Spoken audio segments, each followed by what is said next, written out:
Hello. Hello, how are you? Good. And you? Good, thank you. I was thinking it could be a good idea to try if the slide sharing works before we start. Yeah, okay, sounds good. Mm-hmm. I'll give it a go. Just gonna close down my other tabs.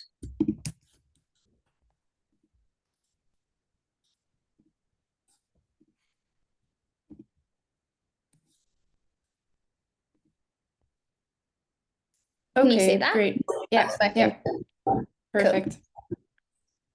I'm going to be doing the introductions. Just wanted to make sure if I can pronounce your name correctly. It would be Isabelle Eljed.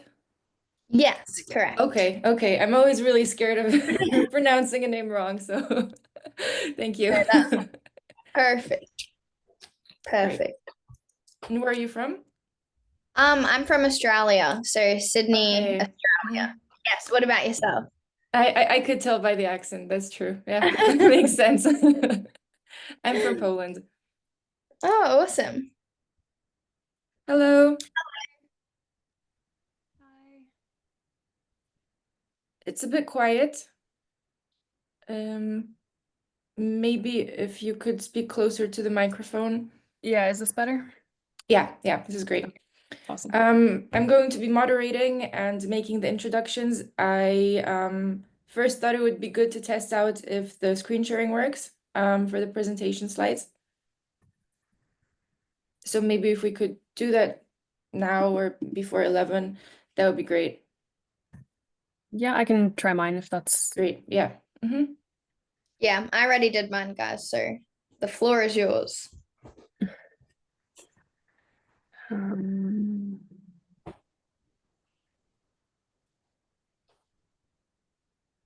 can you see that okay? Yeah, yeah. Just full screen. Yeah, perfect. Awesome. Great. Um,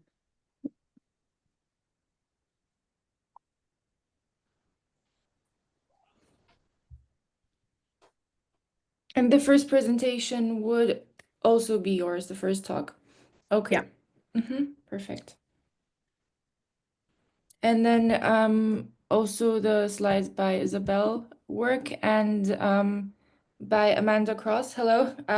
Could we also test out your slides? Sure.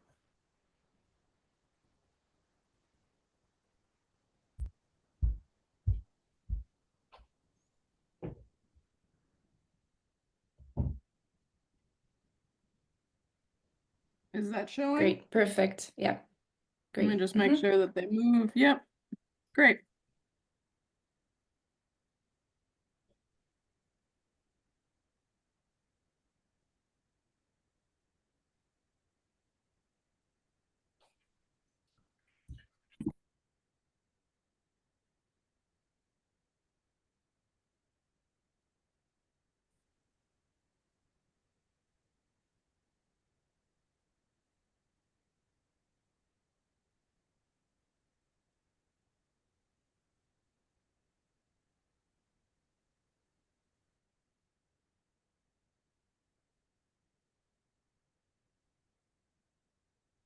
Regarding the timing of the presentations, I'll mention it really quickly now too.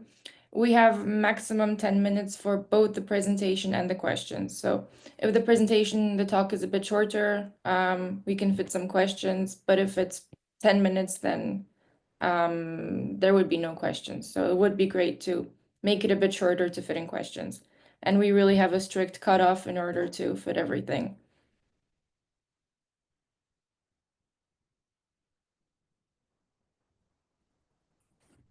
Hello.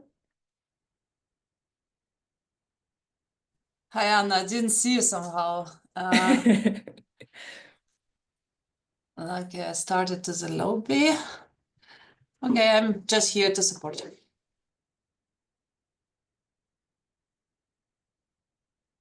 Anna, why you are not? Ah, you're a host. Okay, good. Okay, looks like we're starting very soon, at exactly 11.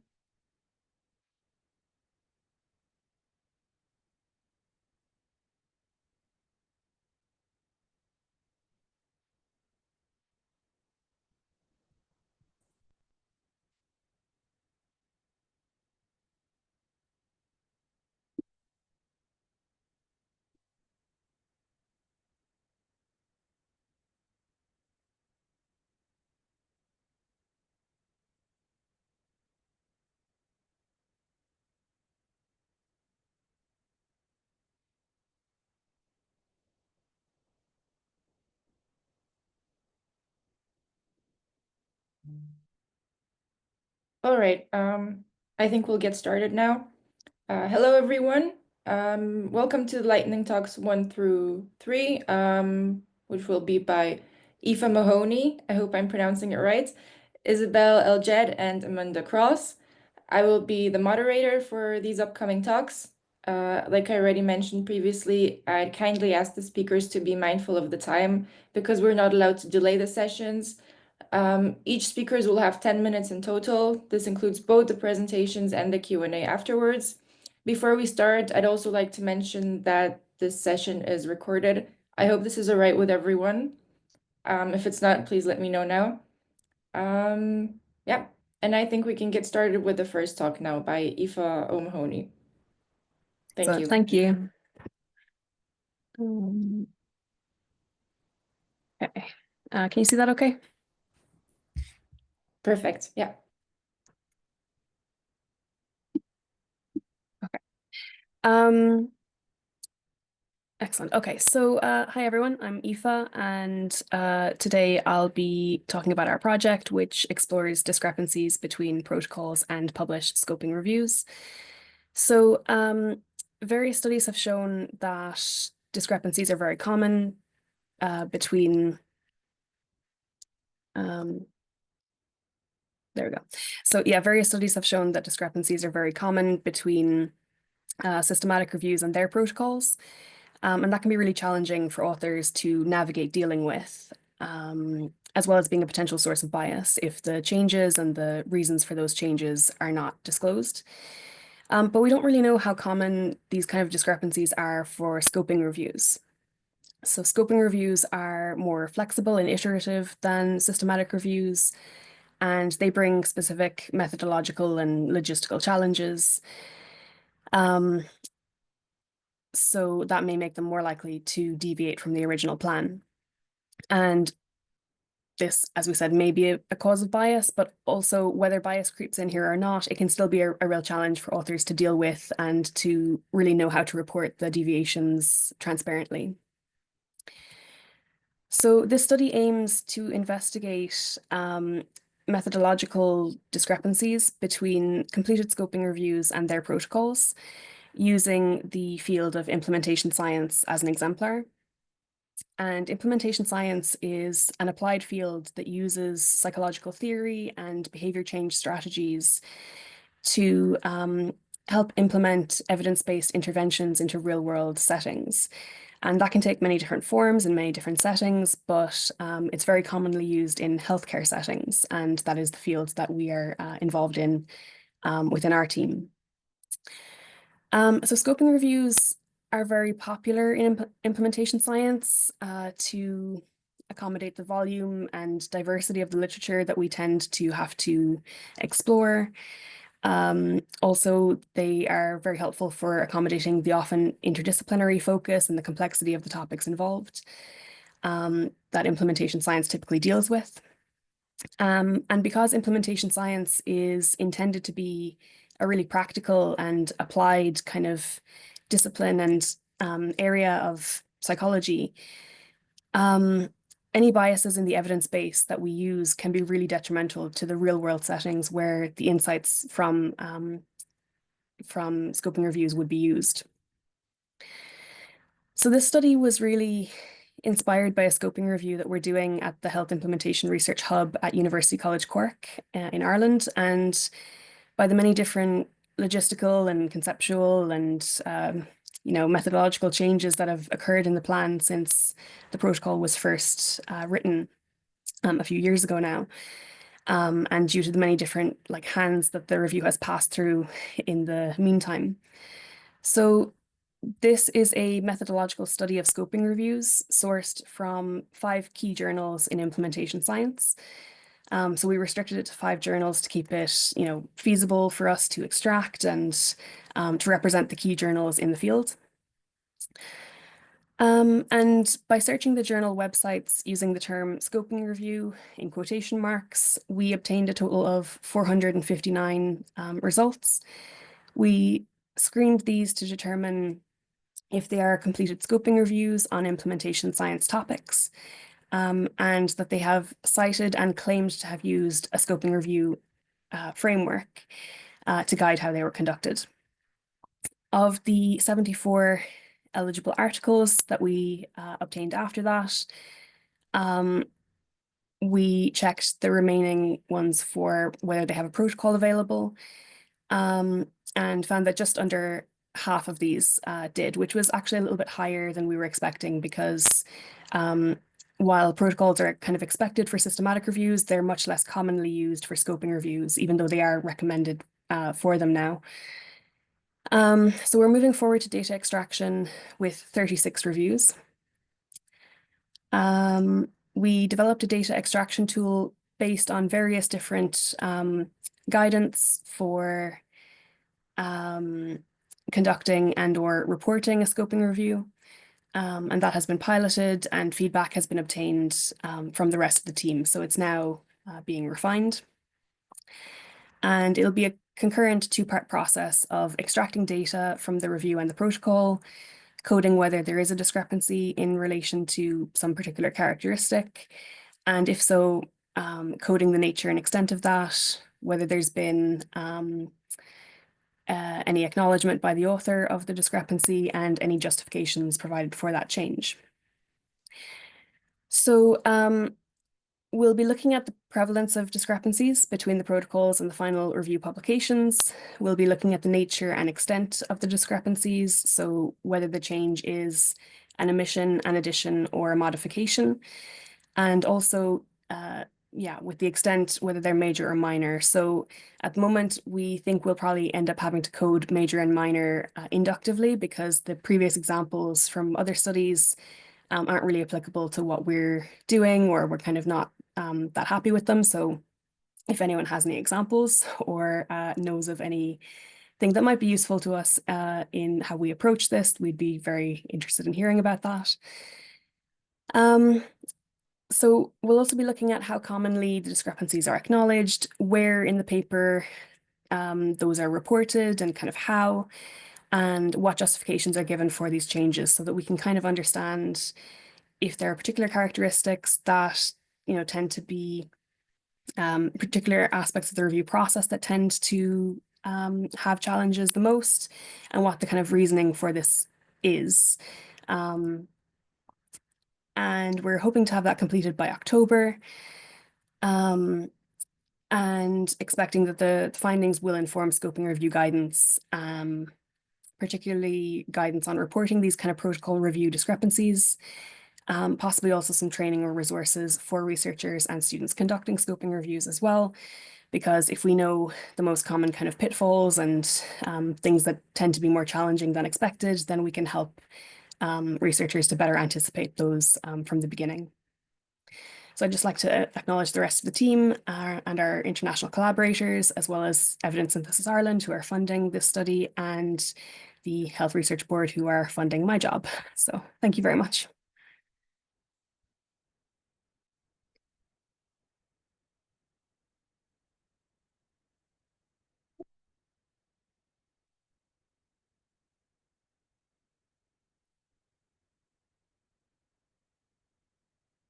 You're muted, Anna.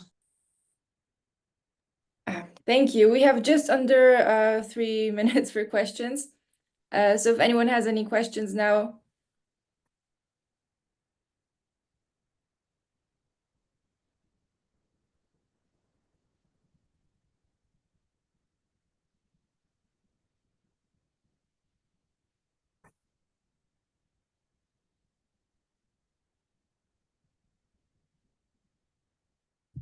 Okay, there seems to be something in the chat.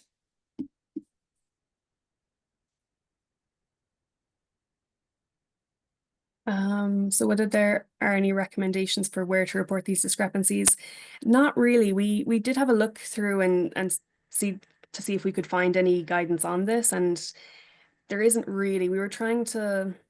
I couldn't see anything in relation to scoping reviews. There were a couple of brief mentions in relation to systematic reviews, but it's really not very substantial. And the collaborator that we have, who is very, very focused on scoping reviews, has really said that this is an area that she's always thought really needed work and really needed guidance.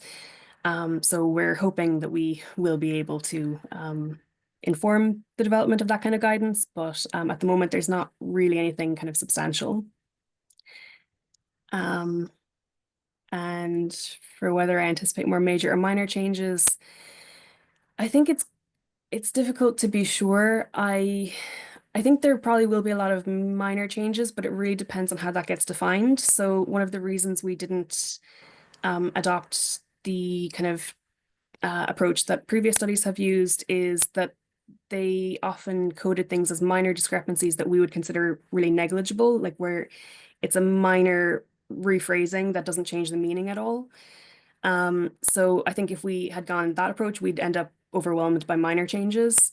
Because we're trying to set a stricter kind of cutoff point for that, I think we will end up with fewer minor changes than we would have otherwise. But in terms of in terms of whether it's major or minor going forward, I'm not sure, to be honest. I think we'll just have to wait and see, because I'm not really sure.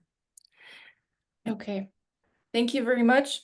Thank you. Unfortunately, we don't have time for more questions, and I would like to welcome the next talk by Isabelle Eljed.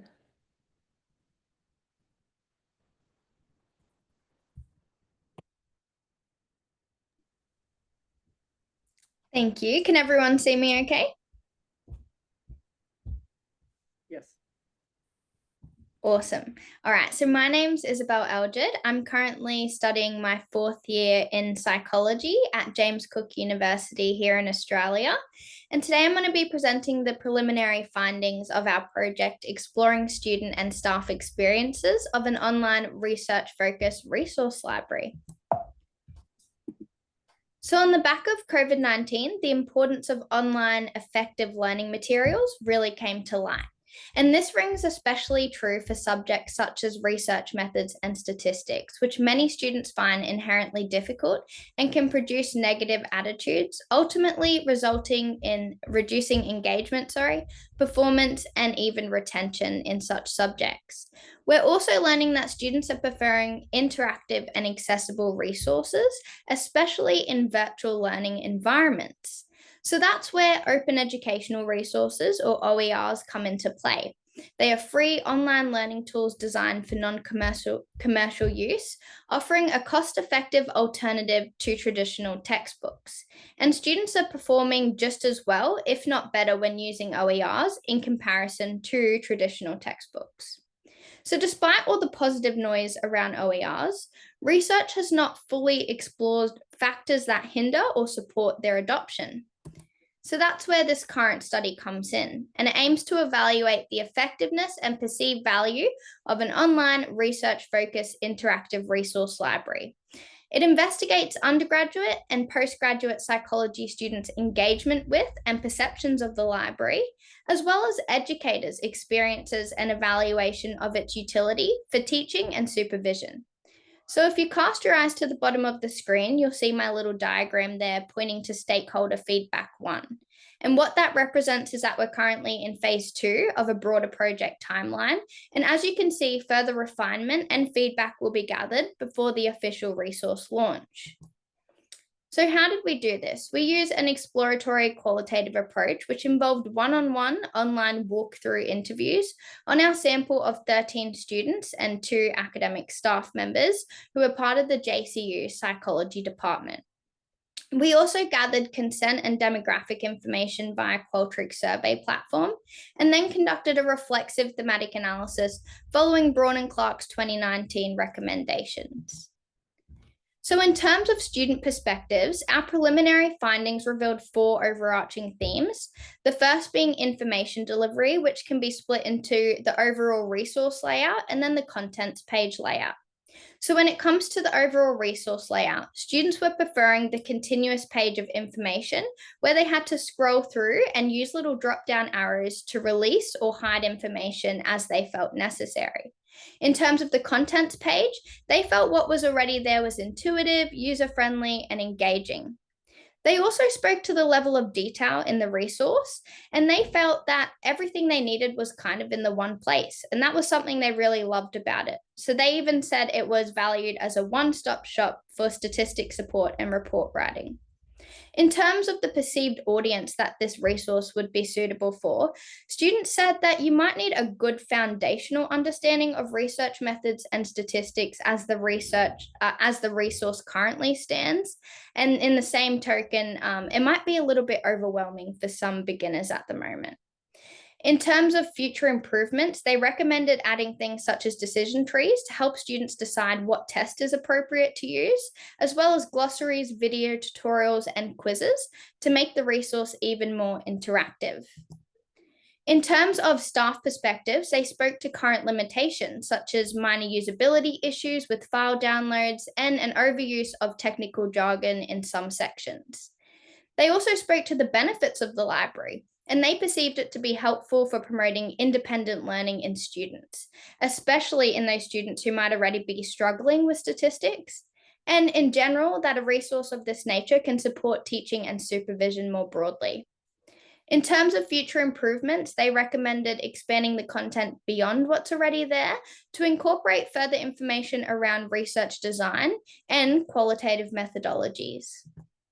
So what does all this mean? So our research tells us that design truly does matter. Intuitive layouts and clear navigation enable engagement, while broken links or file issues just create further barriers. It's also important to make it discipline specific, so using psychology-focused tools and scaffolding that makes sense in a statistic standpoint to make it both useful and user-friendly. A resource like this also has the potential to build resilience in students. Its flexible, skills-based, and self-paced learning can foster both confidence and independence. And as we already know and are continuing to find out, OERs are accessible and sustainable. They work across campuses and year levels using multimedia instead of costly physical textbooks. So in terms of future research, we aim to apply student and staff feedback and incorporate performance data to measure usage alongside perception. So doing this will allow us to have a better understanding of what happens when we actually apply these open educational resources in the real world. And that's something we hope to do in the further phases of our own project as well. I want to thank you guys very much for listening and now give you the opportunity to provide any feedback or questions you may have. I also have my email on the bottom of the screen, so please don't hesitate to reach out. But thank you. Thank you very much. We now have 3.5 minutes for questions.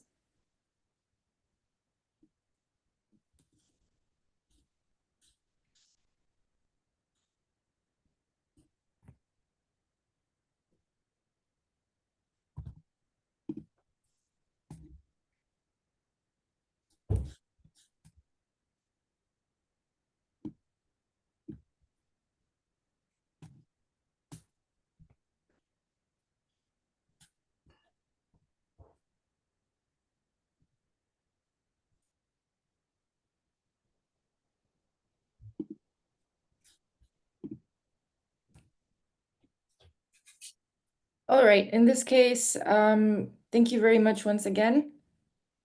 I think just one question popped up now. We have one question. Some of the Amanda's just said in the chat. So Amanda's my co-collaborator on the project as well. So she just said maybe I could tell people about some of the topics covered. Are you talking about the statistical test included in the resource, Amanda? Yeah, you just sort of to tell people what's included in our library. Yeah, okay. So within the library so far, there's a few things. So it starts off with like a little bit of an introduction about different levels of measurement. And then it goes on to talk about all the different tests. So like you got your t-test. So there's all the different t-tests. Talks about, we're actually planning on adding in ANOVAs. I was going to say it talks about ANOVAs, but that's something that people recommended, which we plan on adding in. And then it also has like confirmatory factor analysis, exploratory factor analysis. What else am I missing, Amanda? Am I missing anything? We also got things around methodology and report writing so that it really does aim to be a one-stop shop of sort of doing those statistical analyses, but also reporting them as well. Thank you. Oh, Larissa? Yes, hi and thanks. Maybe I missed this because I joined later, but that sounds very cool. And do you think it would be possible to, if you're sharing resources, that we could use it in different languages? So, because I could imagine that for different countries, I'm in Germany myself, that it would be difficult for students to read this in English. So, yeah, how about that? Yeah, that's a really great point, and that's something we'll have to think about. Currently it's just in English, but yeah, definitely something really interesting to think about. So thank you for that. Great, thank you. If there aren't any further questions, and I don't think there are, I think we can move on to the last talk by Amanda Krause. Thanks, Anna. As Anna said, I am Dr. Amanda Krause. I am a senior lecturer at James Cook University down here in Queensland, Australia. While research literacy is absolutely essential to students' academic and professional careers, psychology undergraduates often find these subjects uninteresting, irrelevant, and anxiety-provoking. Our students consider research subjects as completely separate and distinct from the rest of the subjects that they take in their courses, and they don't always see the relevance of these research subjects to their future careers. As Isabelle already said, these negative attitudes that people have impact subject engagement as well as discipline performance and attrition. But Eccles and Wigfield argue that achievement-related choices, behaviors, and performance stem from a mix of student expectations and values. So, in other words, when psychology students perceive higher utility value in their subjects and their course, they become more interested in subjects and also perform better in their course. Utility value interventions can help students link the content that they're learning to their everyday lives. So my colleagues and I have found in an experiment that we've recently done in which we tried to highlight the relevance of research to clinical careers, this can actually result in students reporting greater interest in research subjects compared to when we try to highlight research relevance. Therefore, what we're now trying to do through this project is increase students' interest and engagement in undergraduate research subjects by bridging student subject content with real-world career success. So what I'm doing in this project is creating alumni spotlights. We're creating written biographies as well as podcast episodes that showcase how psychological literacy and specifically some research elements, research knowledge and practices is actually fundamental not only to a research career, but to a diverse range of psychology careers. Right now, I've got some funding to collaborate with 20 alumni from a range of diverse careers to develop the Spotlight content. So we're building 20 podcast episodes and 20 profiles of these alumni. Building and integrating this content actually has to happen before the research. And so for the research component, which we have launched this week, it is aimed at understanding the impact of showcasing the utility of psychological literacy via these alumni careers on student interest in and perceived value of research subjects. For this, I'm using a mixed methods case study. It involves a pre-post-term survey as well as individual interviews. Our research questions consider the impact of these spotlights to see, as well as their interest and perceived value, whether they actually have a better understanding of the importance of being psychologically literate. Here on the slide, you can see some examples of the written biographies. We have created a template. They're a one-page biography, which includes a link to the Spotify podcasts as well. With this project, we are aiming to capitalize on education-based podcasting, which offers a flexible and accessible approach to learning. It creates reusable, learner-centered, and asynchronous learning materials. And by actually publishing these episodes on Spotify, all students, including our current students, graduates, and prospective students, as well as members of the community, have access to this information. It helps with our department-wide efforts to provide a contemporary transformative education, which ensures that students develop the skills that they need for a wide range of careers. I'm really hoping with this project that by capitalizing on real students and real graduates, focusing on their own career stories, that we can uphold and support graduate employment outcomes. I look forward to future conferences where I'll be able to share the findings from the research component. But in the meantime, if you are interested in listening to any of our podcast episodes, you can access all of them on Spotify. The link is on the slide there. It's bit.ly/propsych. Thank you. Thank you very much. We now have 4 minutes for questions.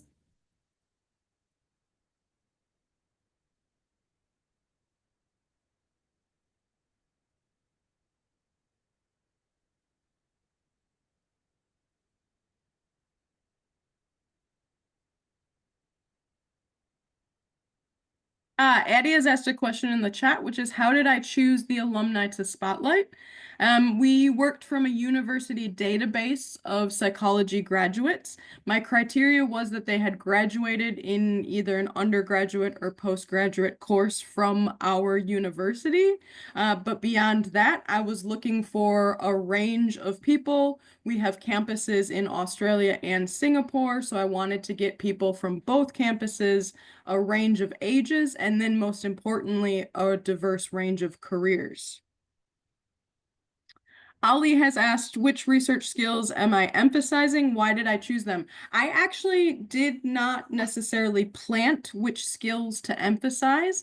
I used a semi-structured interview protocol to build conversational podcast episodes. And what I did was ask the alumni to reflect on what they found really valuable in their undergraduate experience. Sometimes people pointed to research subjects, sometimes they didn't. Sometimes they spoke about learning to write better reports if they were a clinical psychologist.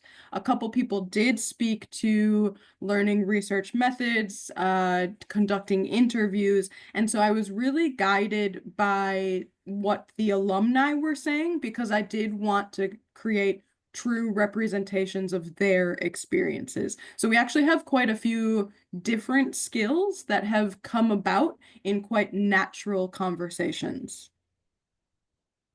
Lisa has asked for the link. Absolutely. We would love for you guys to have a listen, and I will pop that in the chat.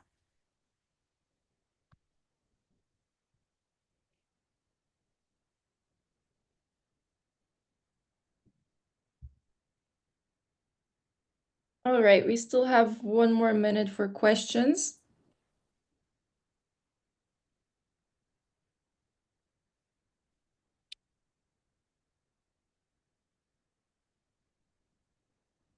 But if there aren't any further ones, thank you for the link. If there aren't any further questions, I think we can finish. Thank you very much to the speakers and for all the questions, and have a nice day.